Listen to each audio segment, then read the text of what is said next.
ačiū visiems prisijungusiems ir mes turim daugiau žmonių negu anksčiau ir susitinkam po tokio nemažo tarpo, kadangi rinkosi žmonės. Nedariau tokių staigių įrašų, nedariau didelio dažnumo, nes mačiau, kad tikrai dar ne visi perklausė senus. Ir naujiems nariams labai rekomenduoju, kad pajustume tą grupės idėją šito nuoseklaus tokio mokymosi, nuoseklaus gilinimosi į paprastas temas, kad pajustume tą nuotaiką. Labai rekomenduoju perklausyti pirmuosius įrašus, paslinkti į apačią viso sąrašo ir susirasti nuo pat pradžių, kas dar neklausėt. Ten yra susipažinimas, kur taip pat labai kas tik gali, kas turi drąsos, kas turi tos noro tokio pabūti laisvų, įsijungusi į kitų įvairių žmonių bendriją, įvairių žmonių susibūrimą tokį, kur vieni kitų nepažįstam, tai irgi pasidalinti apie save ten, kur yra klausimai ir po to perklausyti tas pirminės tokias temas, tiksliau vieną tą pirminę temą, kuri buvo pavadinta kas yra dvasinė praktika, kam reikalinga dvasinė praktika, kad mes pradėtume pirmą nuo to tokio paprasto klausimo, kam tai reikalinga. Ir grupė pavadinta tokiu kodiniu pavadinimu dvasinė praktika nuo nulio, nes vis tiek viskas susiveda į tai, kad arba mes patys užsimam dvasinę praktiką, arba mes gilinamės į tų žmonių patirtis, kurie tuo užsiėmė, nes kitaip šita tema kaip ir neturėtų visiškai jokios reikšmės, jeigu kalbėtume vien tik tai apie tai, kas galbūt gali būti arba gali nebūti. Tačiau viskas susiveda į tos žmonės, kurie tai bando savo gyvenimu ir kurie vienaip ar kitaip tai fiksavo istorijoje ar dabartyje ir perdavė, dalinosi su kitais žmonėmis. Taigi, dabar tęsim su antra tema pagaliau, kuri vadinsis dvasiniai mokytojai, dvasininkai, vedliai ir kaip atskirti, kurie yra tikri. Taip. Ir kaip visada anksčiau, tų, kas klausys, prašau turėti su savim užsirašymų priemonės, kad kylančias mintis, abejonės, prieštaravimus, klausimus užsirašytumėt ir galėtumėt užduoti po to perklausę šitą įrašą ir galėtume padiskutuoti. Ir kaip anksčiau labai drąsinu, prašau pasidalinkit visi, kas tai galit mintimis. Tai bus naudinga ne tik jums, bet ir visiems manom. Ir aš turėsiu taip pat keletą klausimų pabaigoje šito įrašo. Tai čia kalbėsiu kaip ir anksčiau apie tai, ką pavyko rasti bendro iš skirtingų, kas yra bendrinančios skirtingose dvasinėse tradicijose. Ir šiuo atveju klausime apie dvasinius mokytojus, dvasininkus, vedlius, apie tos, kurie mokina dvasinių dalykų ar apie juos aiškina.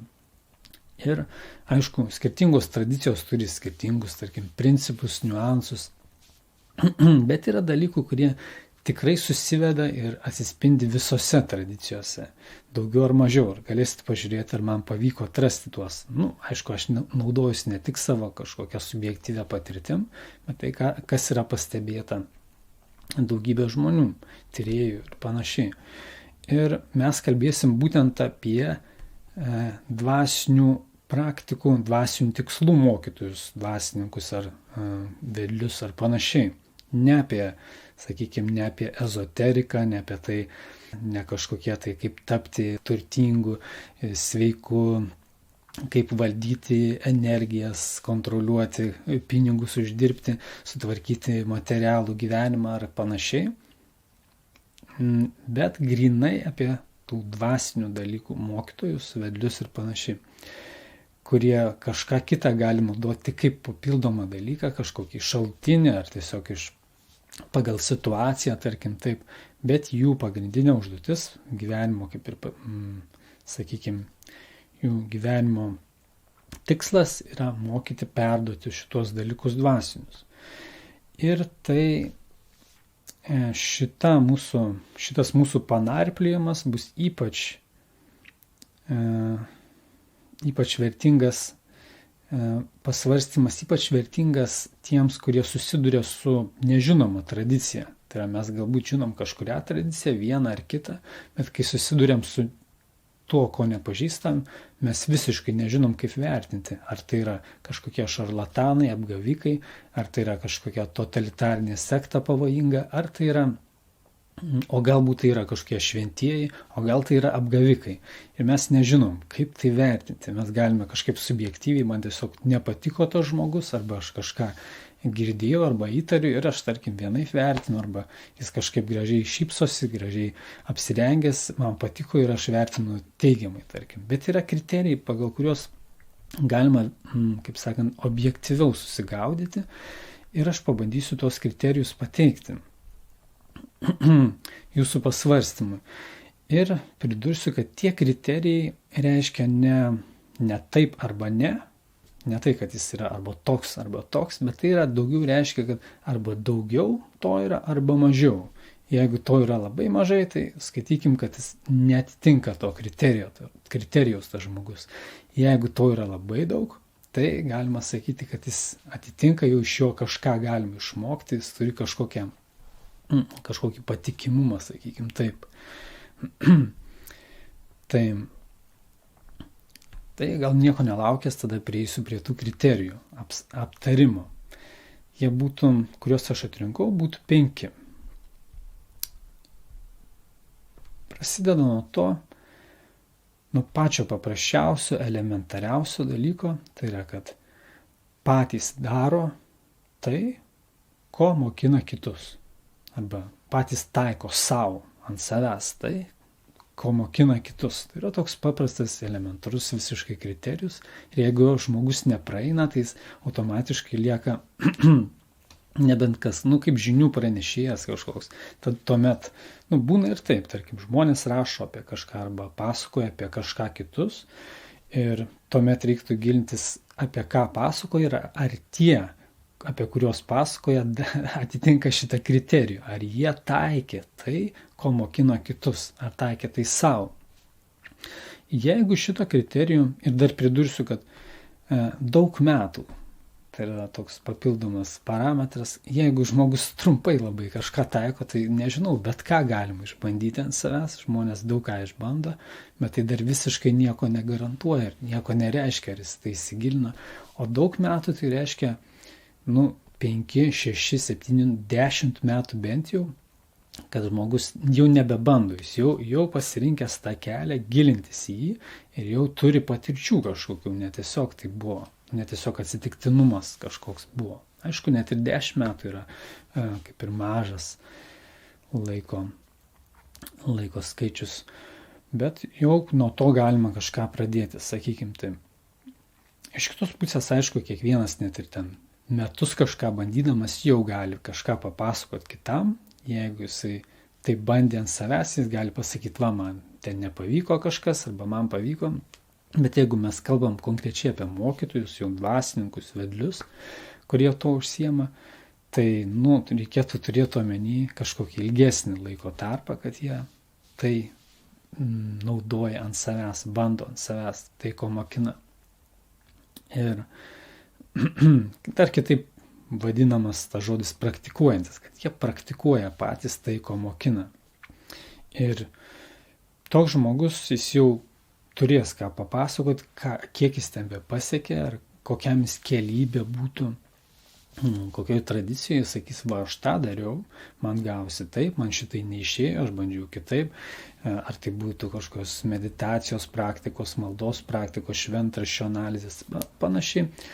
Kas tai bebūtų, jis jau turės kažką vertingo, bent jau iš tos patirties pusės. Ir tai, aišku, visiškai universalus principas pritaikomas bet kurioj, tarkim, specialybei, pašaukime ar bet kur. Todėl, aišku, neapsiribuojam ties šituo vienu, jeigu, sakykim, tai yra toks, kuris akivaizdžiai pagrindinis, bent jau pirmas, be kurio mažai ką galim pasakyti, tai toliau prie jo turi eiti kiti. Sekantis, apie kurį norėčiau pakalbėti, tai būtų, kad tas žmogus pats yra mokinys prieš kažką kitą. pats yra mokinys prieš kažką kitą. Ne tik tai mokytojas vedlys prieš tos, kurie žino mažiau, bet jis yra mokinys prieš tą, kas žino daugiau. Tai yra turi kažkokį konkretų asmenį, konkrečius mokytojus, prieš kuriuos jis yra pats mokinys. Ir šitas punktas turi daugiau tokių sudėtingesnių detalių, sudėtingesnių paaiškinimų arba, sakykime, pagrindimų, kurios galim būti pasigilinę keletą tokių aptarsiu. Tai reiškia, kad jeigu jis atitinka šį kriterijų, tai automatiškai gaunasi, kad jis pats mokina ne tik tai tą, ką jis nori parodyti, bet jis mokina ir tai, kaip mokintis. Toks yra niuansas. Nes jisai pats savo pavyzdžių rodo, kaip mokintis.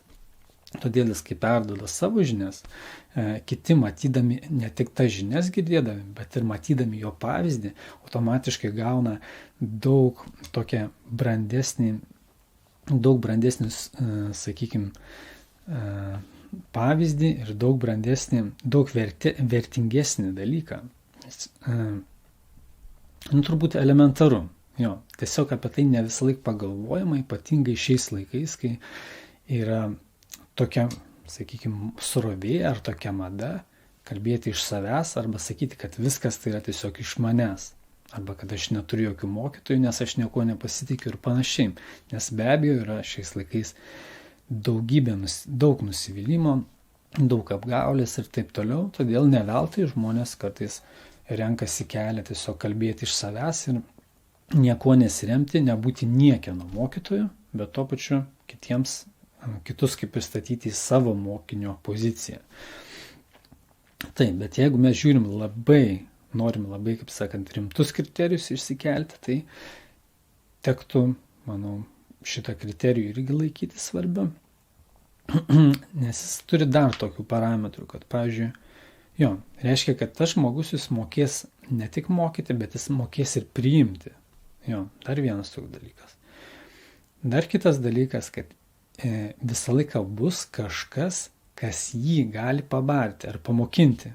Pabarti, jeigu jis padaro kažkokią klaidą ar panašiai. Tarkim, jeigu jūs esat mokinys ir jūs jam bandot kažką paaiškinti, sakykime, pamatot jo kažkokį klaidą ar netikslumą, jis gali jūsų neklausyti. Bet jeigu jūs kreipsitės į jo mokytoją, gal jūs teisus, o gal neteisus, bet jūs pasakysit mokytojui ir pasakysit tokia situacija ir tokia, arba jo kažkokiems vyresniems autoritetams.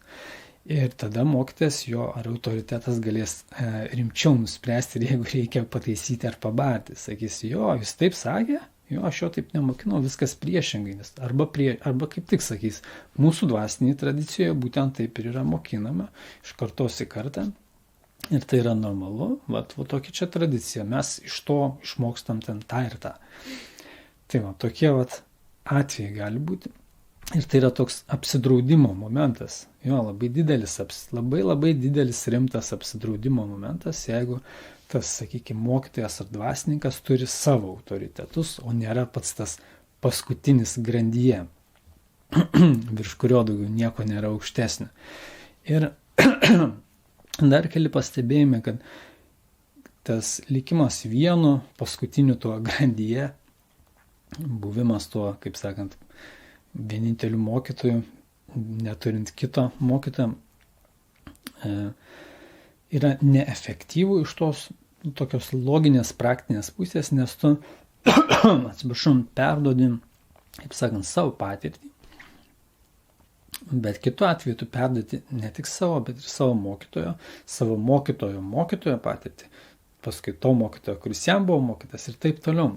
Gaunasi, kad tu perduodi ištisų kartų patirtį, ne tik tai kažkokio tai šventraščio ar senovės išminties rašto, kad jis užrašytas prieš 1000 metų ir tu jį perskaitai dabar ir kaip tu supratai, taip ir perteiki, bet tu perteiki jau patikrintą, kur kiekvienas iš tų grandinėje esančių asmenų tai taikė, tai išbandė ant savęs, į tai gilinosi, tai perdavė savo mokiniams ir mokiniai su savo mokytais tikrino ir, kaip sakant, gludino tą tikslumą ir taip karta iš kartos atėjo iki to žmogaus, kuris galiausiai irgi priėmė mokytoją Ir galiausiai mokytoją ar autoritetą ar vedlį kažkokį ir galiausiai perduoda jau kitiems žmonėms, patikrinęs, išbandęs ir turėdamas mintise visos tos mokytojų mokinių sekos patirtis. Tai yra toks irgi labai efektyvus, tokia tiesiog mokslinė prasme, labai efektyvus metodas. Atsiprašau. Tai reiškia, kad nėra to dviračių išradinėjimo kiekvieną kartą. Ir tas, atsiprašau, tas priešingas variantas, kai yra vien tik tai iš savęs ir aš neturiu jokio mokytojo ar autoriteto, dažnai gali reikšti keletą dalykų. Tai yra, kad, pavyzdžiui, kad jis tiesiog nerado tokio autoriteto, kuris būtų patikimas, kuris būtų jam pasirodęs rimtas, ne kažkoks apgavikas ar ne tarkim kažkoks pradedantysis, bet tikrai patikimas, iš kurio būtų galima mokytis. Jis tokio nerado. Ir tai visiškai natūralu, taip galėjo būti, bet klausimas, kodėl taip galėjo būti, vėl išeina keletas variantų. Gali būti dėl to, kad jis neįsigilino pats į mokymą pakankamai, nes tai gali reikšti, kad tas mokymas tiesiog neveikia. Tuo atveju, kad jeigu jis nerado, galbūt taip išeina, kad tas mokymas neveikia visą laiką neveikia, tarkim, 1000 metų ir tik jam vienam suveikia. Tai ar tai logiška? Turbūt nelabai. Čia kaip, nežinau, bet kurios srities stogų dengimas ar dar kažkas, tai ar namų statymas, kad visi statė, bet visi buvo neteisingi, o aš, tarkim, vienas pradėsiu statyti namus ir aš būsiu teisus ir sakysiu, kad aš negaliu iš nei vieno pasimokyti. Yra toks, tam tikras nelogiškas momentas. Kita priežastis gali būti išdidumas. Kad tiesiog galbūt žmogus ir sutiko tų žmonių, gal juos matys, šiaip tai jeigu jis gilinosi į tą sritį, jis turėtų žinoti, kur galima rasti tų patyrusių žmonių, kur galima būtų su jais pasitarti, jis gal net norėtų pasitarti, kodėl jisai turėtų galvoti, kad aš tik pradėjau ir aš jau turbūt žinau daugiau už visus, kurie seniai tai buvo užsiema. Tai yra toks, sakykime, tikrai pavojus išdidumo, labai didelis pavojus. Kaip bet kurios srityje, jeigu aš, tarkim, pradedu užsiminėti bet kuo, mašinų remontų, ar tai reiškia, kad aš jau bet kuriuo atveju būsiu patyręs labiau negu bet kurie, anksčiau to užsiemantis ir aš turiu neiti pas nieką konsultuotis, ir kad nėra žmonių, pas kuriuos galėčiau pasikonsultuoti ir kurie bus tikrai labiau suprantantis apie tai už mane. Toks, man atrodo akivaizdu, kad gaunasi, kad nenuoširdumas, kažkoks išdidumas, arba kita pusė, tas nenuoširdumas, kaip sakau, tai yra, kad žmogus, jisai mokosi iš tikrųjų iš kitų, jis ir knygas perskaitė, jisai ir su asmenybėm bendravo, bet jis nenori kaip ir perduoti tų kreditų vadinamų, tai yra tų nuopelnų, tai yra toks, mačiau, nenuoširdumo momentas. Galvojimas, kad viską, ką žinau, tai yra iš manęs arba vienintelis, kaip sakant, nusipelnęs, tai esu aš, nes aš tai perskaičiau, kad kiti tai ties to dirbo, tą praktikavo daugybę metų, tuos užrašinėjo tekstus ir panašiai perdavinėjo kartą iš kartos, jos bandė, kad tai atėjo iki manęs, tai nieko nereiškia. Esmė tame, kad aš tai gaunasi toks keistas. Galbūt yra nesąmoningumo toks momentas. Atsiprašau, gal čia kiek sudėtingi dalykai, kuriuos aš bandau paaiškinti trumpai, bet aš manau, kad jeigu kažkam tikrai bus neaišku, užduosit klausimus, labai tikiuosi. Tai tokie 2 momentai aptarti, kad patys daro tai, ko mokina ir patys prieš kažką yra mokiniai. Ir tie 2 momentai, sakykime, tokie labai stiprus. Jeigu šitie 2 yra, tai bet kurios srities atstovas jau bus, ir bus ir jo kažkokios nuoširdumo savybės ir išdidumo, tarkim, nebus didelio. Jau rodys, kad jis yra, jau dirba su savo išdidumu ir kad įsigilinęs į tą sritį ir mato ne tik tai save, tarkim, tam dvasiniam mokyme, bet mato, kad tai yra visa istorija jo to mokymo, kad ir ten yra, ir buvo labai pažengusių, ir nepažengusių, ir apgavikų, ir tikrų mokytojų. Tai yra jau toks nurimtas dalykas, jeigu žmogus atitinka šitos bent 2 kriterijus. Tačiau čia ateina problema. Jeigu būtų tik šitie 2 kriterijai, tai jie tinka ir visiškai kitoms sritims, bet kurioms, tarkim, mafijai, ane? Visiškai tas pats. Jeigu taip grubiai žiūrint techniškai, tai kažkoks mafijozas, banditas gali mokinti kitus tai, ką pats daro, ten vagia, tarkim, ir panašiai. Apgaudinėja žmonės ir panašiai. Gali mokinti to pačio, ką pats daro. Ir būti mokinys prieš kažką kitą, prieš kažkokį rimtesnį mafijozą. Tai kad šitokie, arba ne tik tai tokie radikalūs pavyzdžiai, bet kokia profesija irgi atitinka tos pačius kriterijus, kaip ir turi tos pačius kriterijus. Ar tai yra studentas universitete, ar kažkoks profesionalas, jis vis tiek mokinosi iš kažko. Ir pats, jeigu mokina kitus, tai jisai pats taiko tai. Taigi šitie kriterijai tinka netgi mafijai, tačiau jie yra svarbus, nes jie parodo tą esmę, žinių ir patirties perdavimo tokius svarbiausius kriterijus, sakykime. Bet kadangi mes gilinamės konkrečiai dvasinės temas ir vertinam tos žmonės, kurie perduoda dvasinius mokymus, tai čia reikia papildomų punktų. Papildomų punktų, kuriuos aš dar išskyriau 3. Tai būtų tokie.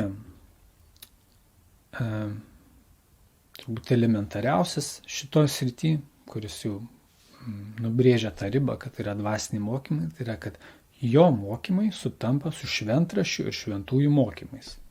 Toks paprastas dalykas ir atrodo visiškai elementarus, bet tuo pačiu šiais laikais kaip ir labai irgi netaip ir dažnai akcentuojamas.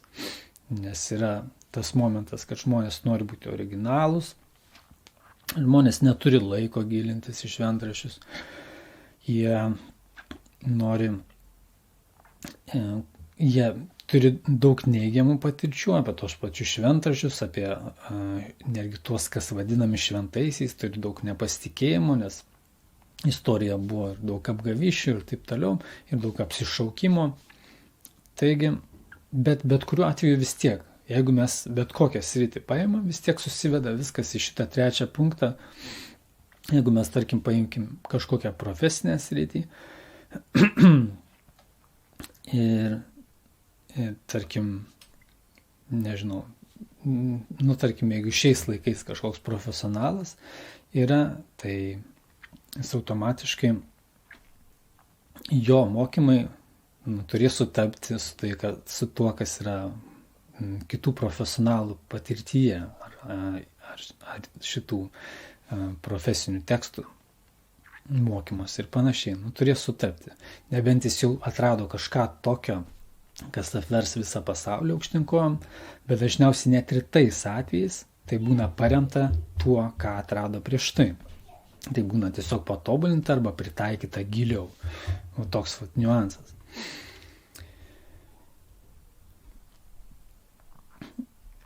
Ir dažnais atvejais, jeigu tas kriterijus neišlaikomas, tai būna arba tikrai kažkoks labai didelis reformatorius, kuris irgi galiausiai vis tiek paaiškėja, kad jis rėmėsi tais senos šventraščiais ir šventaisiais, arba tai yra tiesiog apgavikas, kuris išgalvojo kažką savo, kas ir baigsis su juo pačiu, arba bus kažkiek tai žmonių, kurie tai bandys, tiesiog dėl smalsumo ar dėl dar kažko, bet tai tokie bandymai neužilgo baigėsi. O tos senusios tradicijos, kurios atitinka ir šventraščių, ir šventųjų mokymus, jos tęsiasi tūkstančiai metų, šimtai metų, paprastai 1000. Taip, ir čia mes turim dar keletą tokių minusų, kad jeigu mokymas sutampa, tai yra jeigu patys daro tai, ko mokina, patys yra mokiniai prieš kažką, jeigu mokymas sutampa su šventraščių nurodymais ir šventųjų mokymais, gali būti minusas tas, kad netgi visus šitos kriterijus atitinkantis žmogus visą tai daro tiesiog dėl to, kad kažkas kitas jam tai pasakė daryti. Ir jis tai gali daryti tiesiog, tas žodis toks mechaniškai, tai yra dirbtinai, taip sakykim. Jis gali norėti širdies to, o gali ir nenorėti. Ir nenorėdamas gali daryti tiesiog dirbtinai, taip kaip eina žmonės dirbti ar fabrike, ar žinių pranešėjais, ar dar kažkuo. Jis gali ir netgi ant savęs bandyti stengtis tai taikyti, bet tiesiog dėl kažkokių priežasčių. Bet nebūtinai dėl to, kad jis nori labai.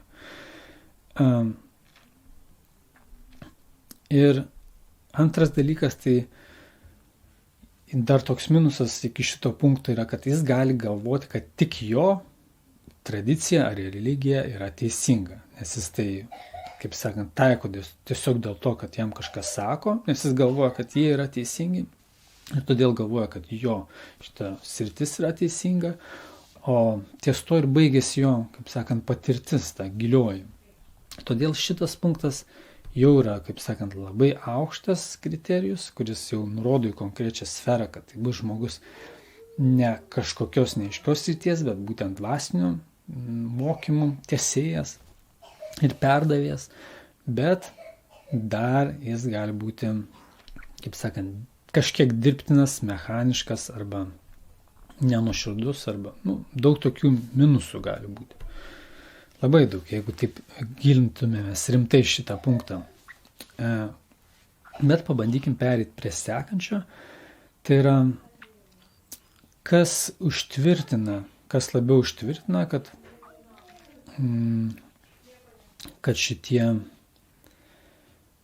kad žmogus patikimas, tai yra dar porą punktų. Tai sekantis toks jau labai aiškus, tai yra, kad jis yra prisirišęs prie Dievo. Tai reiškia, kad jis ne tiesiog mechaniškai daro kažkieno tai nurodymus, ar tiesiog yra, kaip sakant, įstikinęs, kad nėra prisirišęs tiesiog prie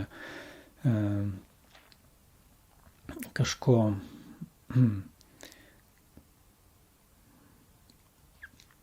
kaip pasakyti, iš valios ar dirbtinai,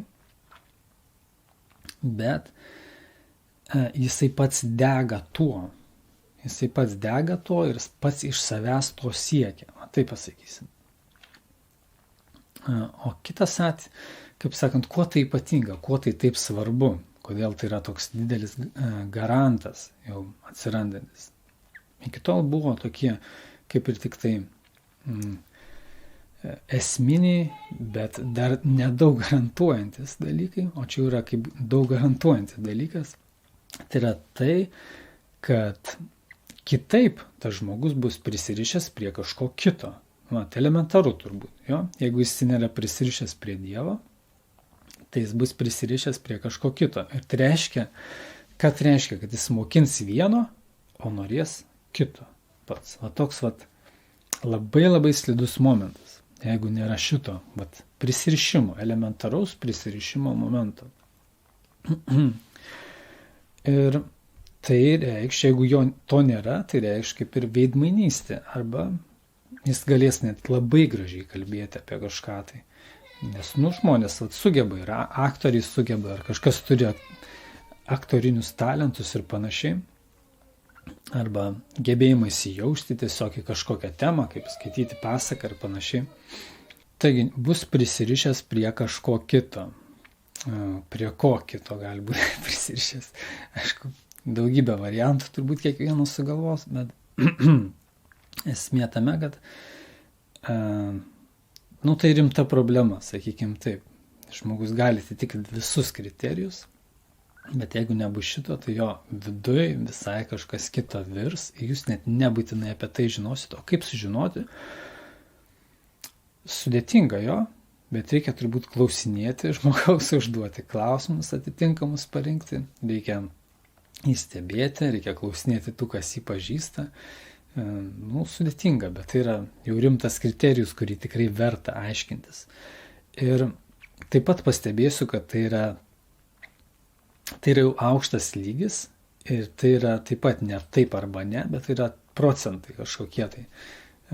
Jis galbūt tik eina link to, galbūt jis dar tik prieis prie to, gal jis eina sėkmingų keliu ir jis gali jau daug ką perduoti kitiem, jis galbūt nėra prisirišęs, galbūt turi kitų prisirišimų, bet jis siekia būtent to dvasinio prisirišimo ir anksčiau ar vėliau jį pasieks, o galbūt ne. Čia yra toks kaip ir sunku įvertinti, tačiau kalbant su žmogum, užduodant klausimus, galima vis tik suprasti. Jis gali sakyti, ne, aš nenorėčiau netgi. Vis yra daug smagesnių dalykų, kaip ir už prisirišimą prie Dievo ar kažkokių dvasinių dalykų. Aš tiesiog bandau kažkodėl tai dabar tai darau, o šiaip gyvenime yra ir smagesnių dalykų.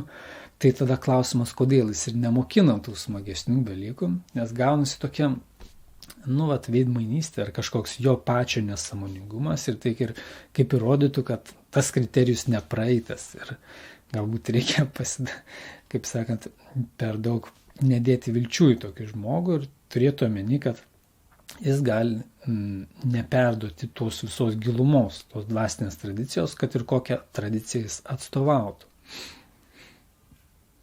Taip. Ir tada paaiškėja, kad šitas punktas dar turi minusą, kad tai vis dar yra, sakykime, savanaudiškas punktas, nes žmogus prisirišęs, tai reiškia, kad jis negali be to, sakykime, be Dievo, tai yra jau labai aukštas lygis ir pagal kai kurios mokymus tai yra jau labai labai aukšta pakopa. Kažkada bandysim pasimokintis tokias senovės tyrinėtojų ir išminčių atrastus tos laiptelius, kaip asmenybė eina link dvasingumo, link Dievo suvokimo ir panašiai. Tai yra jau būtų pagal tos laiptelius labai aukšta pakopa, bet tuo pačiu tai dar yra tam tikra savanaudiška pakopa, nes žmogui reikia kažko, jisai prisirišęs dėl to, kad jam tai yra nauda, kažkas gero iš to. Ir šitam laiptelėje jis dar gali galvoti, kad jo religija yra ta vienintelė teisinga, vienintelė tikra. Jis gali dar nenorėti matyti to bendro vaizdo, nes jam tiesiog naudinga ir jis tokiu atveju dažnai žmonės nesupranta, kad kažkam kitam naudinga kažkas kita, kad jis per kažkokį kitą mokymą atranda galbūt tą patį dalyką. Arba net dar giliau patiria Dievą per kitą mokymą. Bet žmogus negali kartais to suprasti, nes jisai nepajaus kito šitam laiptelėje, sakykime taip. Nebent labai jau giliai į tai nueitų. Arba labai norėtų, bet kad užsitikrinti visiškai, tai čia siūlyčiau dar vieną kriterijų, tokį jau visiškai galutinį, tai yra žmogus turi mylėti Dievą. Jo? Apie tai kalba visi šventraščiai, visi šventųjų mokymai, kai kurie šiais laikais tai arba visiškai numuilina, arba paverčia kažkokias interpretacijas. Bet jeigu per daug kaip dabar neinant į teologiją, o tiesiog analizuojant taip techniškai, tai reikštų būtent nesavanaudiškumą. Ir tai reikštų, kad žmogus, jeigu toks mokytojas ar vedlys ar dvasininkas tave mokins, tai jis ir į tave žiūrės nesavanaudiškai. Tai yra be jokios naudos paieškų, nes jo bendrai santykis tada bus su Dievu, būtent esmė, tikslas meilė, jo pačio tikslas bus davimas, o ne tiesiog prisirišimas kažkokiai naudai. Jo? Ir čia ateina pastebėjimas, kad čia jau yra ne dėl to, kad reikia, jis tai darys visą ne dėl to, kad reikia, ne dėl to, kad jis negali, bet dėl to, kad jisai nori, kaip pasakyti, yra trauka, tokia didelė trauka, kuri neturi savanaudiško motyvo, sakykime taip. Ir Nu ir dėl to, vat, kaip minėjau, kad jis nemokins savanaudiško požiūrio į Dievą, jis jau negalės perduoti. Aišku, jis gal matydamas atitinkamą žmogaus lygmenį, gal pasakys, kad tau bus geriau, kažko tau padės gyvenime, šitos praktikos ar šitą dvasinę tradiciją ar panašiai, bet jis to savo viduje neturės, to savanaudiškumo, jo požiūris bus visai kitoks, todėl jis tą nuotaiką gilėje tą galiausiai perduos kitokį, tą turinį. Ir tai yra, labai toks patikimas momentas. Ir čia jau gali būti netgi be prisirišimo, toks asmo gali būti be prisirišimo prie kažkurios vienos religijos, bent jau ta savanaudiška prasme. Nebus savanaudiškai prisirišęs, jis galvos ne kuri religija man daugiausiai duos, bet galvos, kurio tradicijoje aš galėsiu labiausiai tarnauti, labiausiai atiduoti, labiausiai atsiskleisti. Visiškai kitas momentas, visai kitas priėjimas jau atsiskleidžia. Kur galėsiu daugiau duoti? Visiškai kitas. Galbūt kažkam iš jūsų tai skamba keistai, galbūt sudėtingai, tačiau vienaip ar kitaip, analizuojant tos pavyzdžius, mes prieinam prie būtent tokio paaiškinimo, kad žmogus kaip ir pažengęs, jis negalvoja, neturi galvoti, kur aš galiu daugiau paimti, daugiau gauti. Turbūt logiška, jo. Ir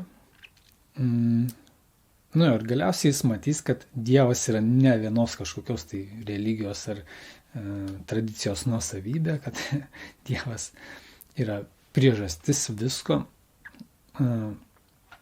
ir jis matys daug plačiau ir kaip ir visai kitaip žiūrės į kitus žmonės, kaip sakant, ves ne savo subjektyvios patirties keliu, nes bus prisirišęs ne prie tos konkrečios patirties, bet bus prisirišęs prie tos konkrečios asmenybės, kuri apima viską. Todėl jo požiūris irgi bus labai lankstus ir labai platus ir labai gilus. Tai tokie 5 punktai. Ir paskutinis tas toks nesavanaudiškumo momentas, nes turbūt paprastai kalbant su žmonėm visi turbūt pritars, kad bet kurių problemų tokia elementari priežastis yra tas yra savanaudiškumas, kad žmogus galvoja, kad svarbiausia, kokia bus nauda iš to man. Bet vis dar netgi tarp užsiimančių dvasiniais dalykais, besigilinančių juos, kažkokių tai ieškotojų, filosofijos ir moralės ieškotojų ir panašiai, vis tiek atsiranda ta problema, kai kalba apsisuka, o tai kaip tada turi būti? Tai turi būti tada nesavanaudiškumas, tai aš turiu būti nesavanaudiškas, tai atsiranda kažkoks bet kodėl aš turiu būti? Tai atrodo taip elementaru, bet mūsų protas taip veikia. Jeigu jau man reikia būti nesavanaudiškam, tai aš tada dažniausiai protas sako, tai aš būsiu tada išnaudotas ar kažkas tokiam. Ir tai yra toks sunkus momentas kiekvienam. Ir jeigu kažkoks asmuo tą praeina ir mes matom, kad jisai tęsia savo kelią, jisai nepalūžta, kaip sakykime, bet išlieka tobulėjimo kelyje, išlieka tobulėjantis, tai, sakyčiau, yra geras įrodymas, kad jis praėjo ir tą 5 punktą. Taigi, ir kas bus, jeigu mes išimsim bent vieną punktą iš šitų? Tai galima pastebėti, kad, dar pabaigai toks pažaidimas. Galima pastebėti, kad irgi subyra visa dėlionė. Tarkim, netgi jeigu yra, meilė, ta tokia trauka, nesavanaudiška, bet nėra prisirišimo to, kas prieš tai sakiau, kas yra kaip ir blogesnis dalykas. Bet jeigu to nėra, tai jis bus, tarkim, irgi kaip mokytojas galbūt nepatikimas, nes jis tai čia, tai ten, jis gali būti kažkurio metu atsirasti, kažkurio metu be jokios atsakomybės kažkur dingti. Ir tuo pačiu neparodyti to tokio nuoseklaus pavyzdžio, nuoseklaus rūpesčio. Jeigu jisai, kaip sakant, neturi kažkokios tradicijos, prie kurios prisirišę, sakykime, geriausiu atveju nesavanaudiškai.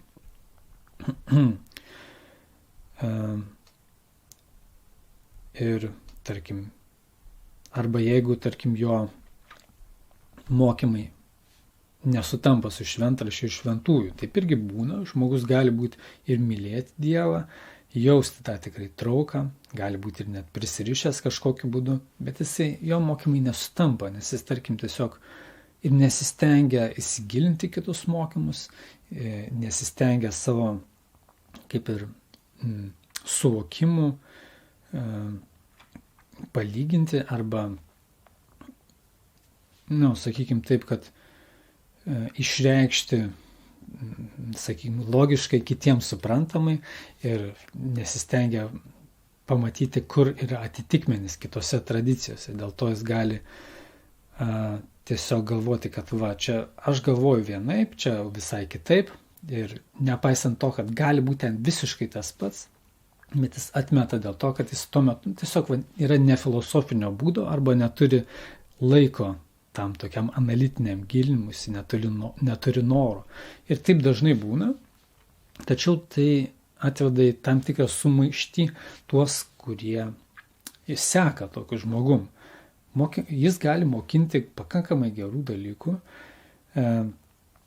jis gali pakankamai pats būti nuoširdus ir, kaip sakant, tikras, bet jeigu jo, kaip sakant, jis nenori stengtis to suderinti arba išsiaiškinti tų bendrų taškų, esminių su ankstesniais mokymais ir mokytojais, tai gaunasi tokia sumaištis, kurio jam gal pačiam aišku, bet toliau atsiranda per daug interpretacijų, per daug priešpriešų iki tiek, kad dažniausiai tokie mokymai suyra, dar neprasidėjo rimtai arba labai greit suyra po kurio laiko, nes mokiniai tiesiog pasimeta. Tai kodėl, jeigu tu tikrai gerų dalykų mokini ir tu kaip ir kažkom sutampa tavo mokymai su ankstesnių mokytojų, kodėl tu pats juos nesigilini, kodėl tu pats nenori su jais, kaip sakant, pasitikrinti su jais arba pasitikėti jais.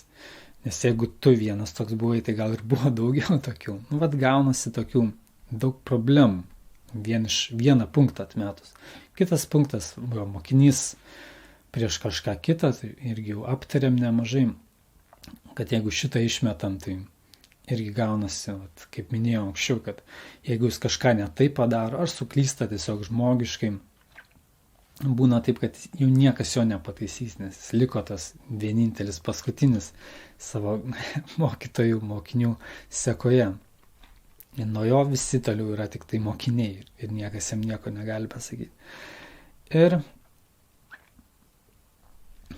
Ir aišku, išmetus tą patį pirmą, kad pats daro tai, ko mokina, jeigu jisai mokina visus labai daug dalykų gerų ir visi kiti punktai yra, bet jis pats to nedaro, tai rezultatas gali būti labai keistas. Ir tokių žmonių tikrai yra buvę, kurie yra ir, sakykime, prisirišę prie Dievo, savotiškai galbūt prisirišę prie kažkokios tradicijos, kurie jaučia gal meilę Dievui netgi,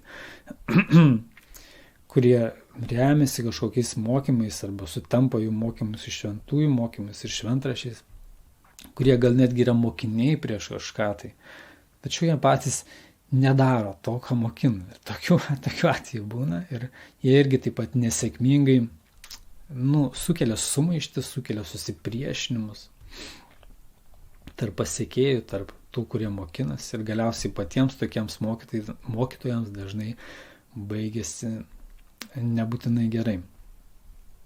Aišku, gali būti priežasčių, dėl ko jie taip nedaro, gal tik kažkokiam tarpe laiko nedaro, gal paskui tai taikys arba prieš tai taikė ir daro nežinau, gali būti įvairių priežasčių jo, bet tokie yra 5 kriterijai, pagal kuriuos tikrai daug galima atsirinkti, daug galima suprasti. Ir pabaigai, aišku, gali kilti kažkam klausimas, ar tokių, kurie atitiktų visus tuos 5 kriterijus, ar iš vis tokių būna, ar tai yra įmanoma. Ir jeigu būna, tai kur jų rasti, kur jų ieškoti. Ir be abejo, čia netaip sunku atsakyti, nes kas labai rimtai seka, kad bet kuria iš tų senųjų tradicijų, jie automatiškai atitinka bent jau 3 pirmuosius tuos kriterijus, o 4 ir 5 reikia klausti asmeniškai, reikia stebėti, analizuoti, ar netgi provokuoti, taip sakykime, aišku, žmogiškai, draugiškai, nepažeidžiant kažkokių tai moralės žmogiškų normų. Ir be abejo, tai reiškia darbą, tai reiškia laiką, kaip bet kurioje srityje, nes žmonės net rinkdamisi automobilyje, skaito, jie lygina, jie išbando skirtingus modelius, jie klausinėja pas tos, kas turi patirties, jie išleidžia daug laiko ir po, tarkim, 5 metų jie netgi nusipirkę automobilį, jie galbūt atiduoda į metalų laužą. O čia mes kalbam apie tai, kas yra amžina ir turi labai didelį išliekamą poveikį žmogaus likimui. Tai ar nereikėtų, kaip sakant, renkantis ar prieš renkantis, ar domintis kažkokiais tai dvasiniais vedliais, dvasininkais, kaip sakant, patikrinti.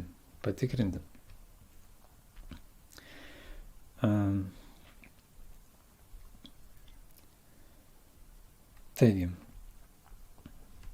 dar aišku galima paminėti, kad jeigu nerandi, tai, aš truputį minėjau, kad jeigu nerandi, gali būti įvairių priežasčių, bet tai visiškai dar nereiškia, kad nėra tokių asmenų,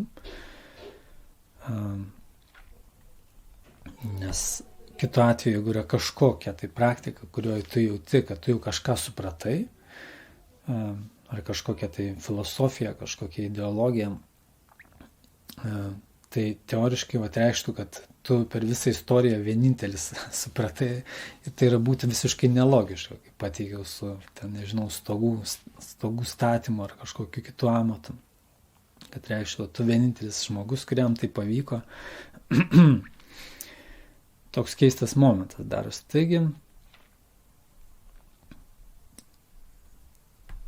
Taigi, turbūt šiam kartui pakankamai daug užkroviau ir dabar norėčiau iš jūsų išgirsti, kokias mintis jums sukėlė, nes čia susirinko šitoje grupėje jau pakankamai įvairių žmonės, įvairių patirčių, įvairių specialybių, įvairiaus amžiaus. Ir būtų labai įdomu išgirsti jūsų nuomonės, jūsų pasidalinimus ir aš užduočiau tokius 3 klausimus. Ar sužinojote kažką naujo ar vertingo iš šito susitikimo? Taip pat antras, ar turėtumėt ko papildyti tuos 5 punktus? Tarkim, jeigu esat galvoję, kaip atskirti patikimus mokytojus ar kažkokius vedlius ar dvasininkus. Ir 3 punktas, ar kilo kokių klausimų ar abejonių. Ar gal kažką užsirašėt eigoje, kažkokių neiškumų buvo.